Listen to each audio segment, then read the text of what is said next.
यद्यपि आपने मेहनत करके कमाया, व्यापार से कमाया, आपने अपनी बुद्धि बल लगाया, लेकिन आपने सरकार को टैक्स नहीं दिया, अर्पित नहीं किया। वो सरकार की नजर से चुराया हुआ धन वो तुम्हारे को जेल में बंद करवाएगा और एक एक रुपया तुम्हारे अधिकार से छीन लिया जाएगा। ऐसे ये भागवती है जीवन। ये तुम थोड़ो समझ लो कि तुम्हारा घर, तुम्हारा मकान, तुम्हारी स्त्री, तुम्हारा पुत्र, ये सब सरकारी है।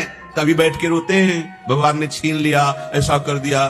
सरकारी कभी भी कहीं ट्रांसफर हो सकता है, किसी भी शरीर से किसी भी दूसरे शरीर में भेजा जा सकता है, होश में, विवेक में। फिर इसके बाद तुम पश्चाताप करके कोई भगवान नहीं है, कोई सहयोगी नहीं, ऐसे आप बातें करते हो। नहीं, आप अपने आचरण सुधारो, धर्म से चलो, फिर देखो ना। देखो संपत्ति किसे कहते हैं? हमारा हृदय शीतल है, शांत है और संतोषी है। बड़ी भारी संपत्ति मिल गई और हमारा हृदय अशांत है, चिंतित है और असंतोषी है, तो विश्व के सबसे बड़े धनी होने पर भी तुम बहुत गरीब हो। यहाँ हृदय को आनंदित नहीं देखा जा रहा है। यहाँ माना जा रहा है कि भोग से आनंद है, धन से आनंद है, संपत्ति नाना प्रकार की बढ़ जाए, आनंद किसी को नहीं मिला।